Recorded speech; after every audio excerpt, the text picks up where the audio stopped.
Hello everyone, मैं doctor प्रगति गुप्ता और आज इस वीडियो में हम जानेंगे बच्चों के अंदर नेफ्रोटिक सिंड्रोम क्यों होता है, क्यों पाया जाता है, इसके लक्षण क्या हैं और कैसे हम इसको मैनेज कर सकते हैं, इसका ट्रीटमेंट क्या है।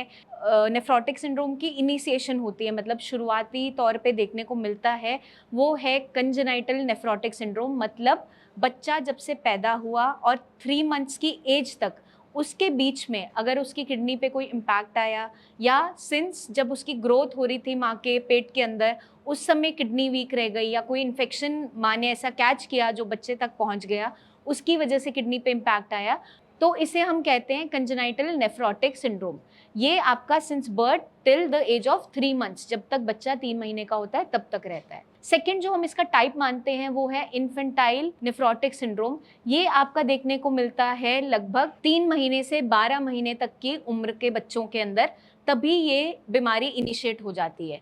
जो तीसरा टाइप है वो है आपका चाइल्डहुड नेफ्रोटिक सिंड्रोम। वो 12 महीने की उम्र से मतलब 1 साल के बच्चे के होने के बाद से कभी भी आगे चलकर देखने को मिल सकता है। इसके पीछे कई सारे कारण देखने को मिलते हैं। एक होता है आपका प्राइमरी नेफ्रोटिक सिंड्रोम। प्राइमरी का मतलब आपकी किडनी ही अफेक्टेड है और उसी की वजह से आपकी किडनी के अंदर सिम्टम्स देखने को मिल रहे हैं, या कुछ ऐसी कंडीशंस तैयार हुई जिसकी वजह से किडनी अब फिल्ट्रेशन अच्छी नहीं ले पा रही है, तो इनिशियली ये प्राइमरी नेफ्रोटिक सिंड्रोम बन जाता है।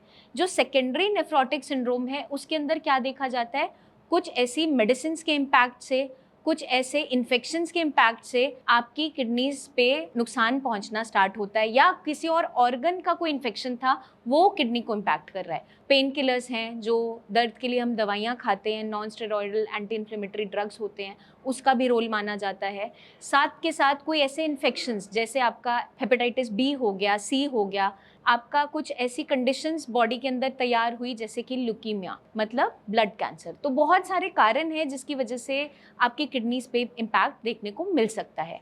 अब जब ये बीमारी तैयार हो रही है शरीर के अंदर, या पेशेंट है नेफ्रोटिक सिंड्रोम का जो बच्चा है, तो क्या क्या लक्षण उसके अंदर आपको देखने को मिल सकते हैं। सबसे पहला, उसके यूरिन के अंदर झाग बहुत ज़्यादा देखने को मिलेगा। जब भी बच्चा यूरिन पास करने जाएगा उसके अंदर बहुत ज़्यादा झाग होगा, आप फ्लश करोगे तब भी साबुन के पानी जैसा वहाँ पर झाग प्रेजेंट होगा। सेकेंडली, उसका अगर हम कोलेस्ट्रॉल वैल्यूज चेक करवाते हैं वो बहुत ज़्यादा बढ़ा हुआ देखने को मिलता है, छोटे बच्चों के अंदर भी।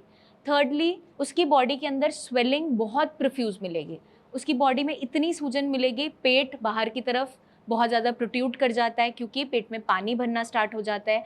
उसकी बॉडी के अंदर प्रोटीन की मात्रा कम होनी स्टार्ट हो जाती है क्योंकि यूरिन के रास्ते प्रोटीन लीकेज बहुत एक्सेस होना स्टार्ट हो जाता है।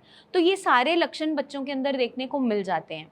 और प्रोफ्यूज जब स्वेलिंग देखने को मिलती है तो आप कहीं भी दबाकर अगर देखोगे गड्ढा वहाँ पर प्रेजेंट होगा, और पैरों पे सूजन होगी, पूरी बॉडी पे भी स्वेलिंग आ जाती है।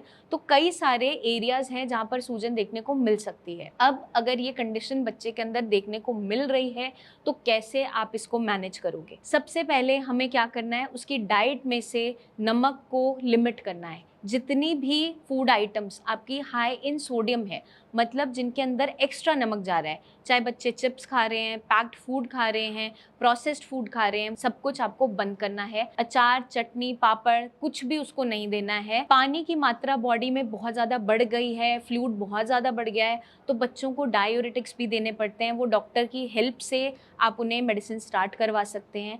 या कुछ चीज़ें ऐसी होती हैं जो डायूरेटिक इन प्रॉपर्टीज़ होती है, जैसे आपका धनिया हो गया, पुननवा हो गया, इनके डायूरेटिक प्रॉपर्टीज़ होती हैं, तो हम इनका काढ़ा बनाकर बच्चों को दे सकते हैं और वो कम्प्लीटली सेफ होता है बच्चों के लिए भी, चाहे छोटा ही बच्चा क्यों ना हो। और थर्डली, हमें क्या ध्यान रखना है, उसकी बॉडी में जो सूजन बढ़ती चले जा रही है क्योंकि टोटल प्रोटीन कम हो रहा है, उसका एल्बुमिन पेशाब के रास्ते निकलता चला जा रहा है जो बॉडी के अंदर रहना चाहिए था, उसकी वजह से जब वहाँ पर प्रोटीन की कमी आ रही है, हमें बच्चे का प्रोटीन बिल्कुल बंद नहीं करना है, लाइट प्रोटीन डाइट पे उसको रखना है। क्योंकि नेफ्रोटिक सिंड्रोम अगर बच्चे को है तो ऑटोमेटिकली उसकी ग्रोथ हैम्पर होती है, क्योंकि प्रोटीन बॉडी को चाहिए उसकी ग्रोथ के लिए, उसको बड़ा करने के लिए, उसके ऑर्गन्स की ग्रोथ के लिए। तो हम वहाँ पर खाने में रिस्ट्रिक्शंस कुछ लिमिट तक लगाते हैं ताकि उसकी ग्रोथ भी हैम्पर ना हो।